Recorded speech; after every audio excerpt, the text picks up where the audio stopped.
Halo teman-teman, apa kabarnya? Semoga sehat selalu ya. Saya ucapkan selamat datang di Misterius Club. Terima kasih telah mampir ke channel ini ya. Cerita dalam Misterius Club hari ini tentang pembunuh di Thailand yang ditakuti dan dibuat menjadi mumi.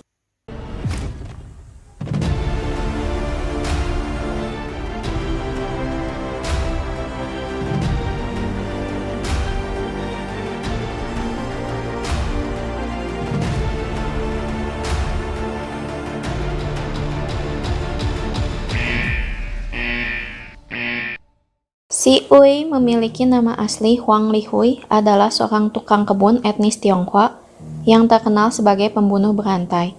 Si Ui diduga membunuh beberapa anak sepanjang tahun 1950-an dan ditangkap pada tahun 1958.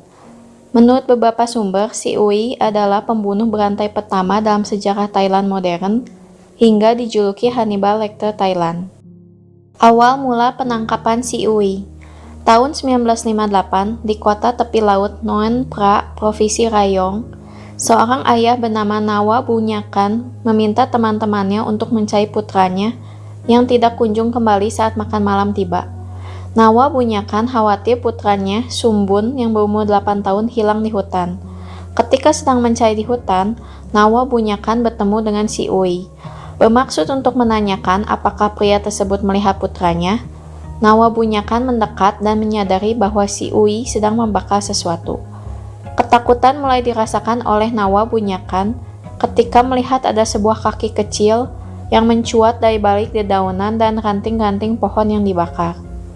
Dia bergegas memadamkan api dan menemukan tubuh Sumbun yang setengah terbakar di bawah daun-daun yang hangus. Nawa Bunyakan kemudian menyerang si Ui dan menahannya sampai polisi datang. Hasil interogasi polisi. Dari catatan penyelidikan kepolisian, diketahui si Ui lahir pada tahun 1927 dari keluarga petani di kota pelabuhan Santou, Tiongkok Selatan. Pada tahun 1945, pada usia 18, ia direkrut untuk berperang melawan invasi Jepang. Dia mengatakan unitnya pernah terkepung oleh tentara Jepang selama berminggu-minggu. Persediaan makan yang habis membuatnya memakan rumput untuk bertahan hidup. Dan lama-lama dia beralih ke daging tentara yang terbunuh di medan perang. Ini adalah pertama kalinya dia mencicipi daging manusia. Setelah perang berakhir, si Ui datang ke Thailand pada tahun 1946 melalui kapal kargo seperti jutaan imigran Cina lainnya. Dia mendarat di pelabuhan Klong Toi pada 28 Desember 1946. Dia melakukan beberapa pekerjaan kasar di ibu kota sebelum mendapatkan pekerjaan sebagai tukang kebun. Penangkapan si Ui juga menguak kasus pembunuhan anak-anak kecil di provinsi lainnya. Semua korban dinyatakan tewas mengerikan dengan kondisi leher ditikam dan organ dalam seperti jantung, hati, dan usus menghilang. 19 Mei 1954, Nit Saepu umur 11 tahun. 6 November 1954, Muay Chu Saehwa umur 6 tahun. Juni 1955, Kim Hyang umur 7 tahun. Oktober 1955, Ngan Saeli umur 10 tahun. Februari 1957, Seo Chu Salim umur 5 tahun. Si Ui berkata bahwa dia menargetkan anak kecil karena anak kecil mudah dibujuk untuk dibawa ke tempat yang sepi orang. Anak kecil juga menjadi mangsa empuk bagi dirinya karena saat anak kecil melawan tenaganya tidak sebanding dengan orang dewasa seperti si Ui. Untuk kondisi korban yang termutilasi dan organ-organ dalam tubuh yang menghilang, si Ui mengatakan bahwa dia suka memakan hati anak kecil. Karena menurut petapa Tionghoa yang ditemuinya, memakan hati bisa membuatnya memiliki kekuatan khusus dan juga membuat tubuhnya segar bugar. Menurut si Ui, rasa hati anak kecil sangat enak, terlebih lagi rasa usus yang merupakan bagian favorit dari si Ui. Pengadilan si Ui. Pada tanggal 25 Maret 1958 diadakan pengadilan si Ui. Dalam sidang dia tercatat mengakui setiap tuduhan pembunuhan yang ditujukan padanya, dan pengadilannya hanya berlangsung 9 hari. Putusan pengadilan menyatakan bahwa si Ui bersalah dan hukumannya adalah hukuman mati. Si Uwi dikurung di penjara Bangkwang, Bangkok, sampai dieksekusi oleh regu tembak pada 17 September 1959. Mumi dan lagu si Uwi. Museum Kedokteran Forensik di Rumah Sakit Siriraj, Thailand lebih dikenal oleh banyak orang sebagai Museum si Uwi. Mayat pembunuh dan pemangsa organ tubuh anak kecil itu keriput dan diolesi lilin. Banyak pengunjung yang datang untuk melihat mumi si Uwi yang diawetkan dalam kotak kaca. Menurut berbagai kabar, di Thailand ada kepercayaan bahwa proses kremasi adalah proses agar orang yang meninggal bisa bereinkarnasi.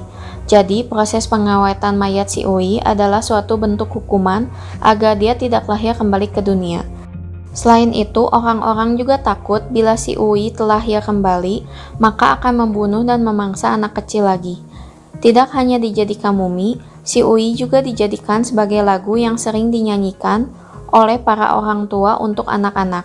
Lagu ini mengandung pesan agar anak-anak tidak nakal dan tidak pergi sembarangan tanpa seizin orang tua. Kalau tidak, si Uwi akan membunuh dan memakan anak nakal tersebut. Kontroversi si Uwi. Setelah 60 tahun, diadakan kampanye oleh para aktivis kemanusiaan di Thailand agar mayat si Uwi diperlakukan lebih layak dan tidak dijadikan tontonan. Hal ini berdasarkan keraguan apakah si Uwi benar bersalah atau tidak. Si Uwi diketahui tidak bisa berbahasa Thailand, sehingga saat pemeriksaan polisi dan persidangan, ada kemungkinan si Uwi tidak memberikan pengakuan yang akurat. Walaupun selama proses si Uwi didampingi oleh penerjemah, saat itu polisi Thailand dicurigai memaksa si Uwi mengaku sebagai pelaku. Hal ini berdasarkan karena kasus-kasus pembunuhan anak kecil yang belum terpecahkan membuat warga mendesak polisi untuk secepatnya menemukan pelaku, sehingga si Uwi ditunjuk sebagai kambing hitam.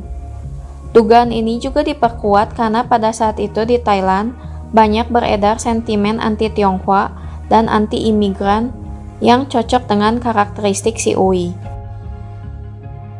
Sedangkan untuk kasus kanibalisme, ahli forensik masih belum sebanyak dan seahli saat ini, sehingga kondisi mayat anak yang termutilasi dan diambil organ tubuhnya untuk dimakan pun menjadi pertanyaan, apakah hal tersebut dibesar-besarkan dan dilebih-lebihkan agar si Uwi dihukum mati. Pada akhirnya, si Uwi dikremasi di sebuah kuil di Nonthaburi pada 23 Juli 2020. Nah, bagaimana teman-teman cerita pada hari ini? Menurut kalian, apakah si Uwi benar-benar membunuh dan memakan anak kecil? Komen ya pendapat kalian bagaimana. Oke, sekian dulu cerita pada hari ini.